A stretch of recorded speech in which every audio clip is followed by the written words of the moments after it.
Today on the show, two great new releases. Look at that. What is that? Smurf's cousin. What's his name? No, it's a grasshopper. Oh, it's a grasshopper. Yeah, look at that.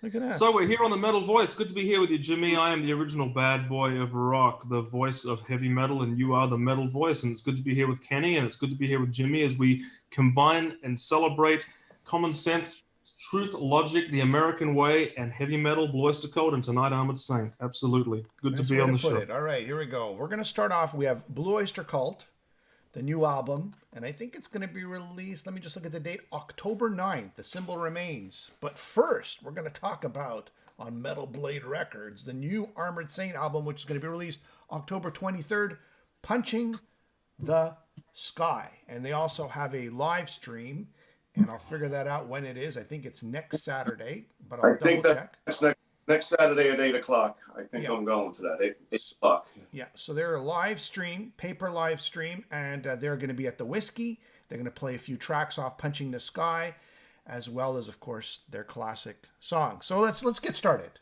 Let's start off with Armored Saint, then we'll leave Blue Oyster Cult for the end. And I'm going to, since Kenny's our, and oh, look at the grasshopper. Since Kenny's our new, our guest, our new reviewing guest today. You know what? I think you're correct there, Jimmy. I don't think Kenny's a guest. I think Kenny is family, and I think we. Well, yes, I should correct that. Kenny, of course, is, but it's his first time reviewing with us. Okay. I'm new to the review. He's new to the review. You're new to the review. You're a poet, and you don't even know it. So here we go, Kenny. Quick thoughts. You put on Punching the Sky from Armored Saint. What did you think? Armored Saint, since he left Anthrax and found his way back home, it's 5 years an album. Every 5 years they put out it's a great album, from start to finish. Good start, and I loved it right up until the end to Unfair. Good way to end it. All right, so Giles, first time you put it on, what'd you think? Armored Saint albums, Armored Saint have settled into that groove where they're just kind of consistently delivering the goods. I think probably since, John was still a member of Anthrax when they put out Revelation, but ever since then, they've done a record sort of here and there every 5 years, or maybe even every 10 years between Revelation and I think La Raza. And I like where they're going. They're not just hammering out, typical heavy metal. There's definitely some other elements and influences and progressions and progressiveness there. Okay. I love the song Missile to Gun. That's so cool. I love the title track. I love most of the record. Like most Armored Saint albums, the more times you listen to it, you get a little bit more meat on the bone. All right, Kenny, your favorite songs? Why? Oh well, I'll go with the first three, one right after another. It's a good way to start the album. Kenny, we lost you. You've gone on mute. Kenny? First time's always difficult. Can you hear him, Giles? I can't hear him. He's on mute. Kenny. All right, we can't hear you, Kenny. You're on mute. You're on mute. Can you hear me now? Yes, we can. Yeah, so let's start that over again. Kenny, your favorite tracks off the new album. You're a newbie to this. So I expect a little bumps in the road. Yeah. I think somebody was trying to call me. That's it, and they knocked everything out. Right. Sorry. Turn off those calls. Okay, the first three songs right off the bat. I like the up-tempo songs. Punching the Sky. Yeah. Standing on the end of the attention span, and Bubble.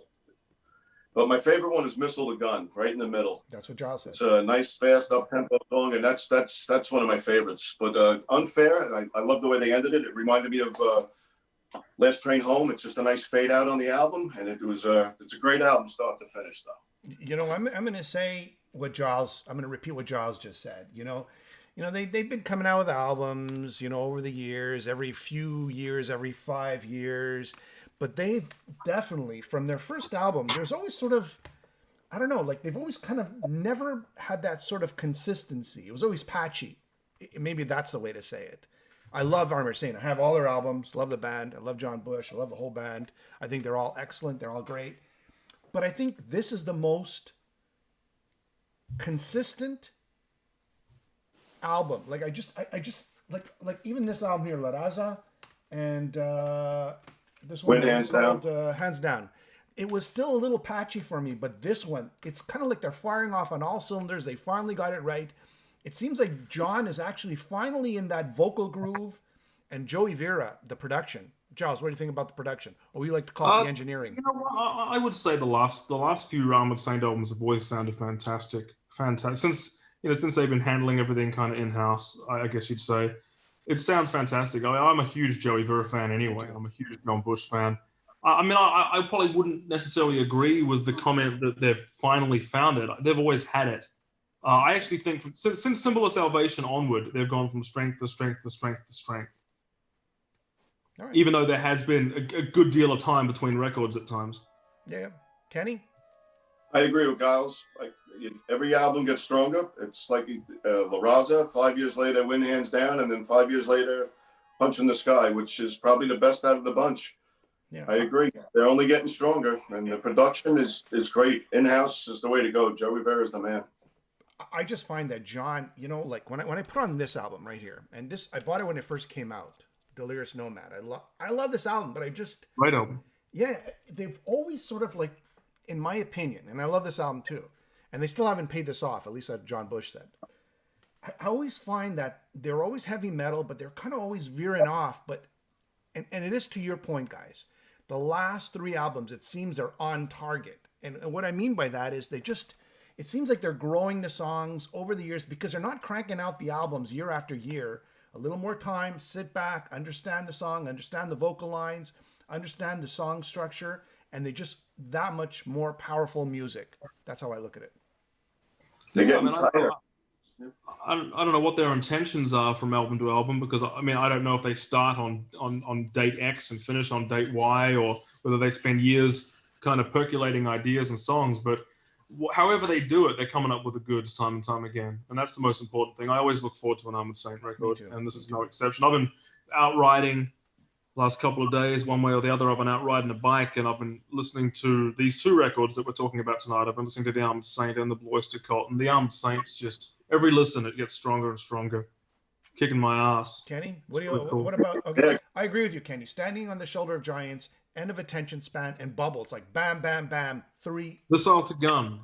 And Missile to Gun. Wow, what a great song, right? Even Flying the Ointment is another good song for me. Yeah. They seem to slow up the tempo. They hit you, and then give you a nice little, like My Jurisdiction, come in with a little mid groove there for you. But they come back. The Missile Gun is definitely the best track on the album. I hope that's in the set. I hope they play that live. I'd love to hear that live. All right. So, and what are your thoughts out there, everybody who's watching?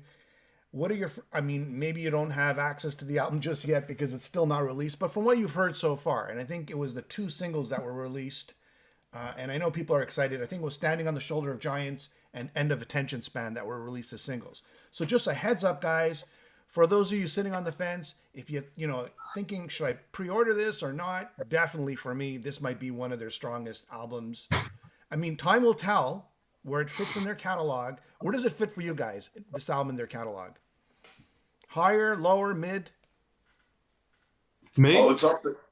Both of you. Giles, go. Well, I think I'm actually enjoying this slightly better than the last one. I think it kind of fits in there right with La Raza. This one and La Raza are probably my pick of the real recent ones. But that's not to say that Win Hands Down wasn't really strong. I'm just finding this one's kind of a little bit more legs for me. I think I'll be coming back to this one pretty regularly, I'd say.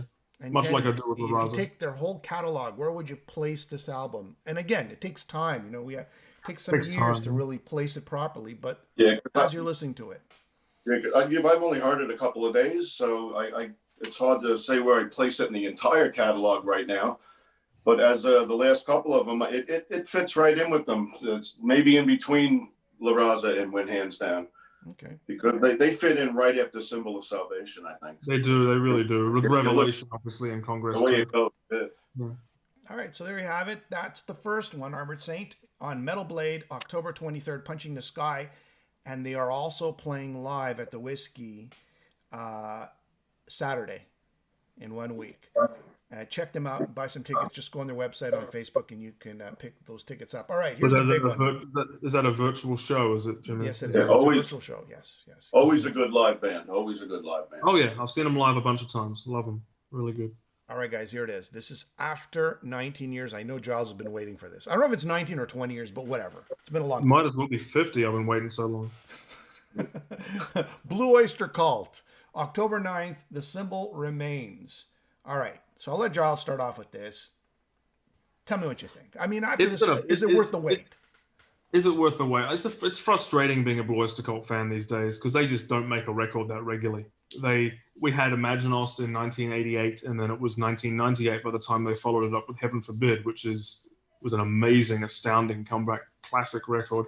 And then a couple of years later, we got Curse of the Hidden Mirror, and then we had nothing for the last 18, 19 years. 19 years.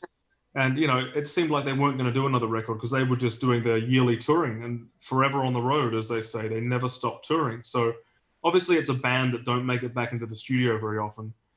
And so there was a lot of anticipation. And the longer you wait between a record, the higher at the anticipation and expectation is when you finally do deliver it. And this is a great, great, great record. I love it. It's missing Harvest Moon, a song like Harvest Moon, which was on their last sort of comeback after a long layoff album, which was Heaven Forbid. That album was one of the best songs I've ever done. And that's the only thing this album's missing is something like Harvest Moon, just that real centerpiece kind of track. But they don't miss by much. There's some great stuff like Florida Man. The two singles are great, the box in my head, and It Was Me. And there's some really cool stuff. The Train.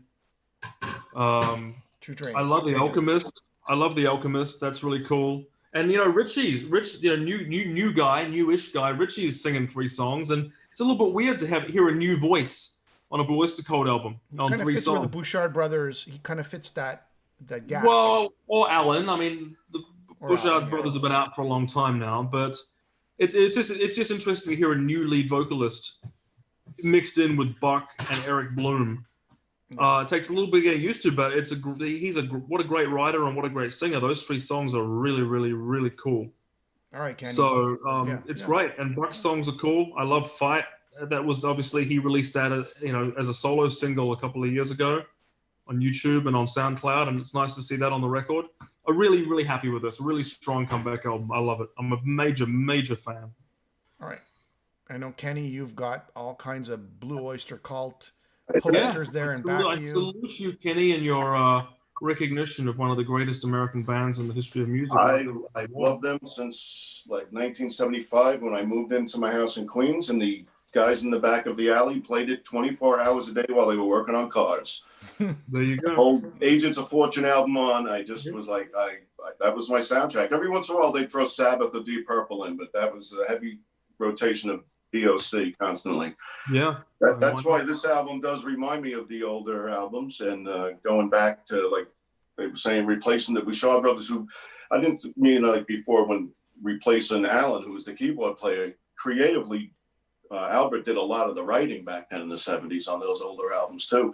But they remind me of like Kiss, like they have Gene songs, which would be like the Eric songs, and then the Paul songs, which would be like the Buck songs, and then you had the Albert song, which was like the Ace songs. You could go hit or miss with them. They were either really good. They remind me a lot of bands from the 70s that you didn't know who was going to be singing on it. Everybody took a turn back then. Yeah. You know what? I'm going to say this. I'm going to tell everybody, when I was a young kid on FM radio, and like I'm sure this is everybody's story, Don't Fear the Reaper was always on, and it's still on, right? And wasn't it in Halloween, the movie Halloween? Just for a little clip while they're driving around in the car. It's in with Stephen King. Stephen King had used Don't Fear the Reaper in The Stand. Oh, yeah, in the beginning, the opening scene, classic. I think every 10 minutes somewhere in the world this song is playing. And Stephen King is a fan, and he did the spoken intro on the Imaginos, the video clip they did, the video clip they did for Astronomy from the Imaginos album, the version with Buck singing. And anyway, so when I was a kid, I used to listen to, turn on the radio and it's always playing. And it's always, and you just love that song. And of course, Godzilla But I remember my older cousins had Agents of Fortune and that amazing album cover, right? And I was like just blown away by this album cover. But when I put it on back then, it was like I didn't get it because I wanted, Don't Fear the Reaper type songs on the album.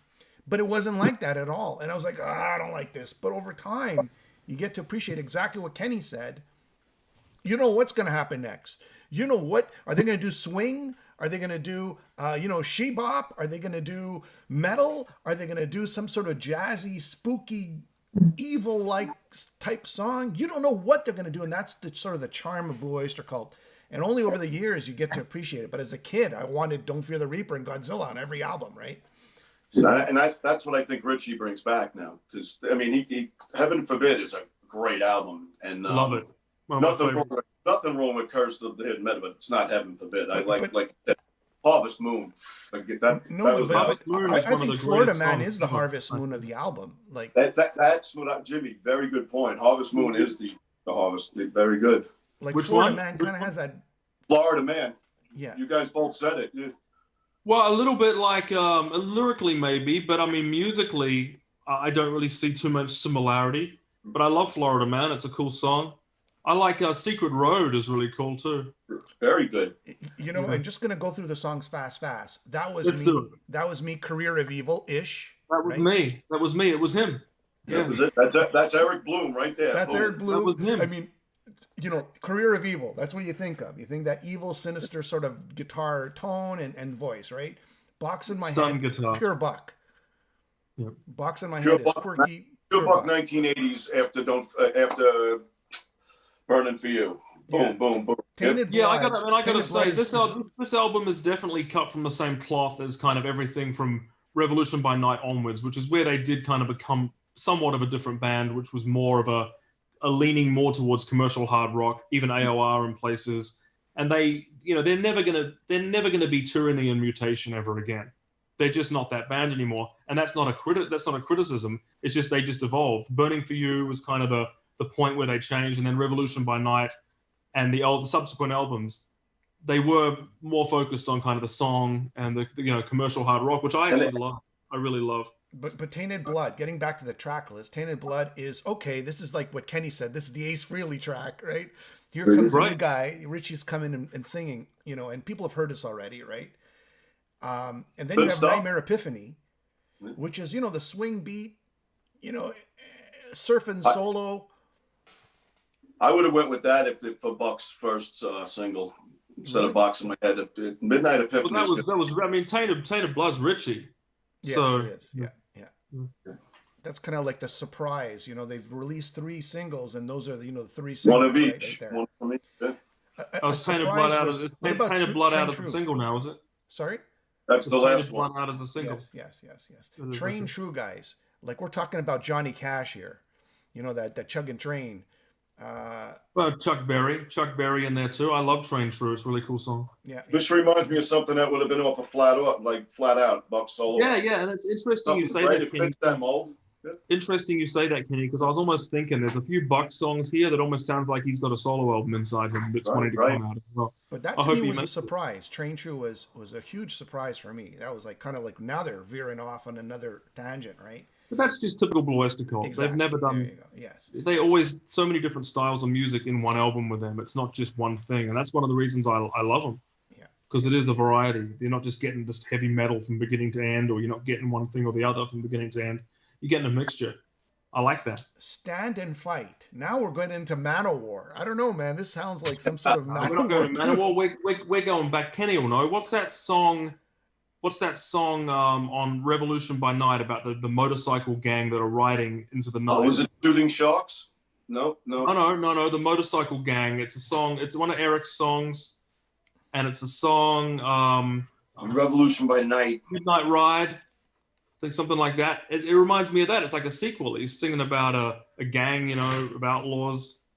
Well, since Transmaniacon, they've been the outlaw bikers. Yeah, the outlaw biker thing. He's doing that. That's great. I'm going to look that up actually. And John Shirley does the lyrics, and then Transmaniacon.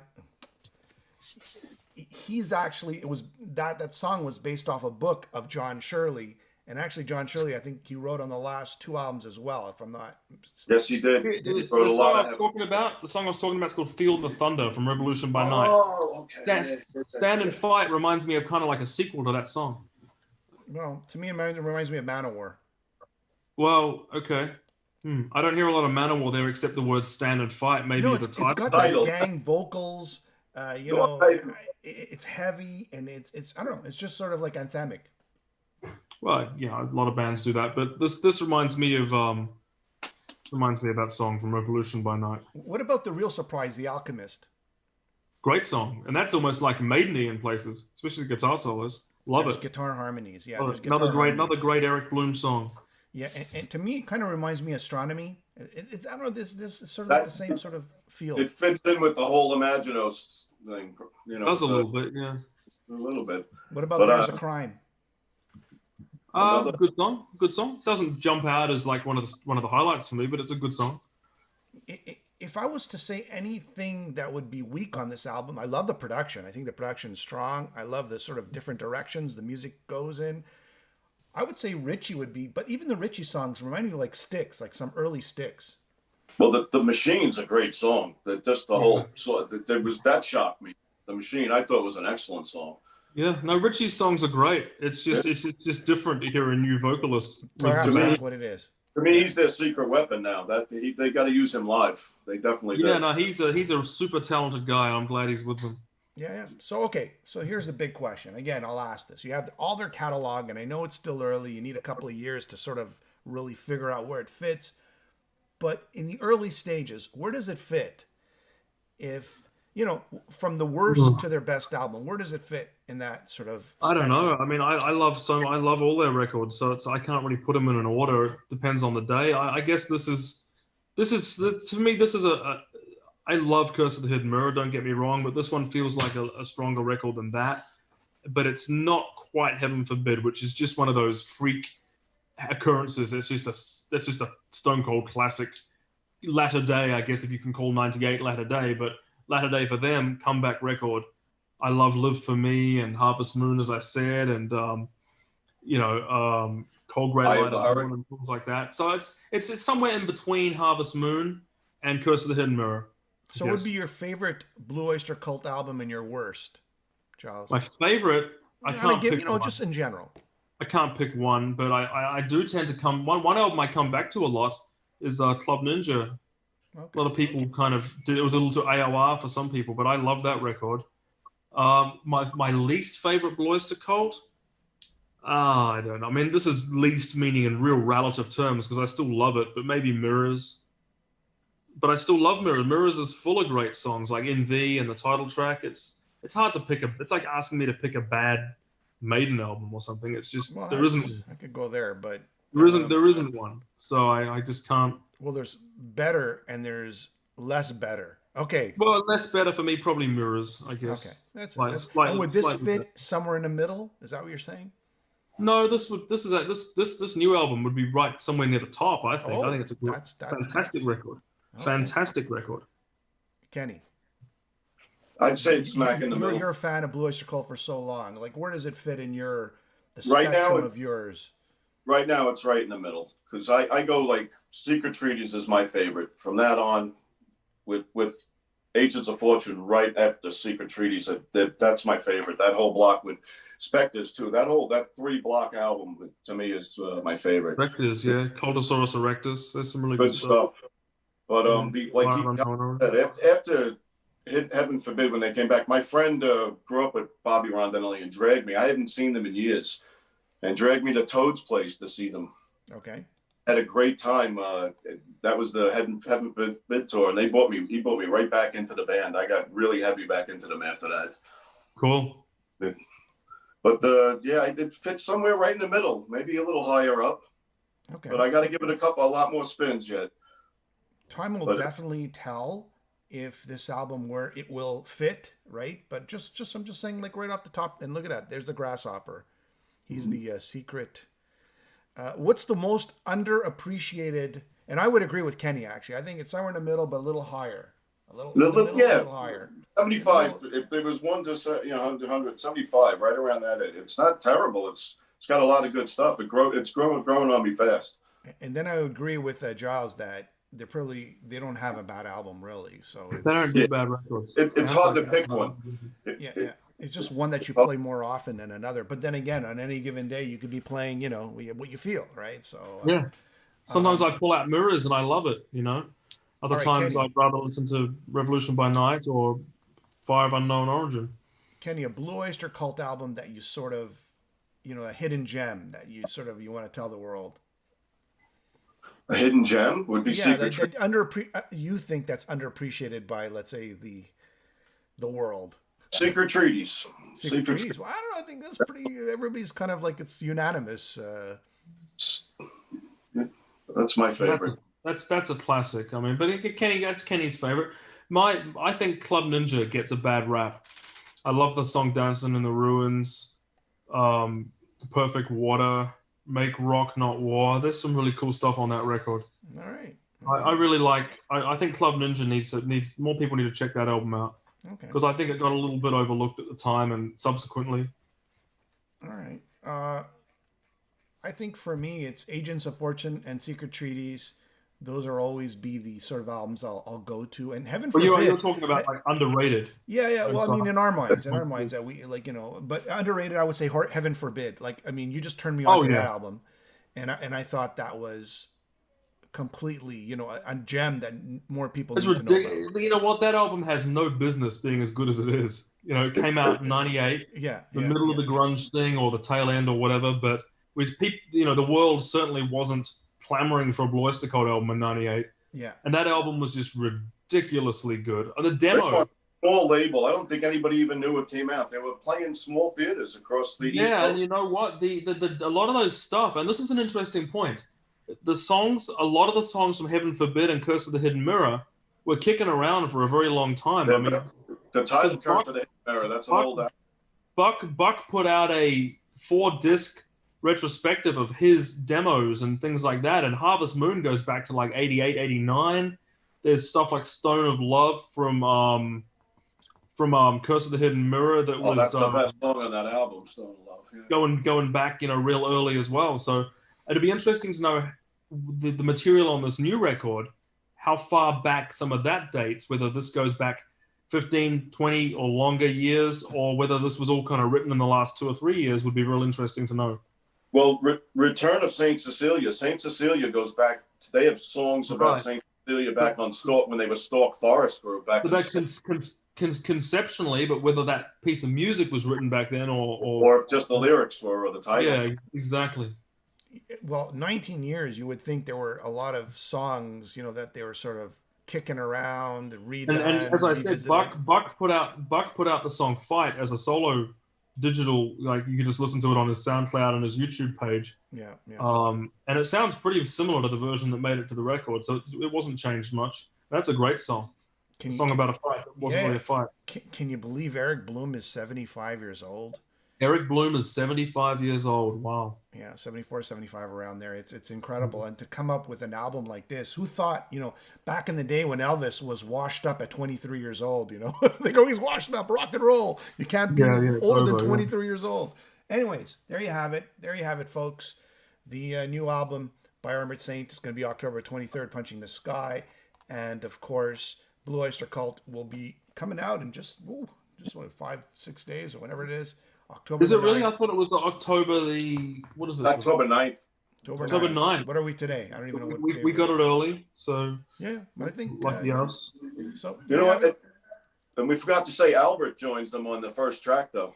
Albert joins them on. Does join them. He plays cowbell. Cowbell and background vocals. So what do you guys think about this cowbell thing from Saturday Night Live? It brought him to another sort of. It was kind of like for Blue Oyster Cult, it was the same thing for them as what the We're Not Worthy was for Wayne's World for Alice Cooper. That's a good way to put it. Exactly. It brought them into like a pop culture medium. Yeah. Which was cool. Yeah. I agree with you. And I think they've said that in interviews, like they've embraced that humor. I mean, they are a quirky band. I mean, there's a lot of humor in their music. And I saw them live with Queensryche in Cologne. I saw Blue Oyster Cult and Queensryche in Cologne, and someone came out with a cowbell during Don't Fear the Reaper. It was one of the, I don't know if it was. It wasn't one of the Queensryche guys. I think it was one of the roadies or crew or someone came out and played Cowbell during Don't Fear the Reaper. It was, and everyone was just cracking up laughing. It was. That's an funny. amazing skit, by the way, on Saturday Night So Live. that skit's really giving them, giving them a real story with that song. So that's cool. All right, guys. Thank you very All much right. for being on the show. And Thanks for having me.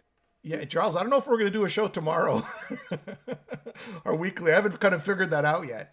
Just Well, going let me through- know. Let me know. I'm always, it's the rock hotline here. You just give me a call and I'll be ready to rock. But good to see you, Kenny. Next time I'm in New York or up in your neighborhood, we should hang out. Let me know. Spend a little bit Manhattan, of time. anywhere from Manhattan to the Hudson Valley. You can find me. Manhattan to the Hudson Valley. I'll be there. Sounds Okay, like man. a song. Sounds like a song. It does. Okay. All right, everybody. Thank you so Keep much. rocking, man. Take care. See you later. Bye-bye.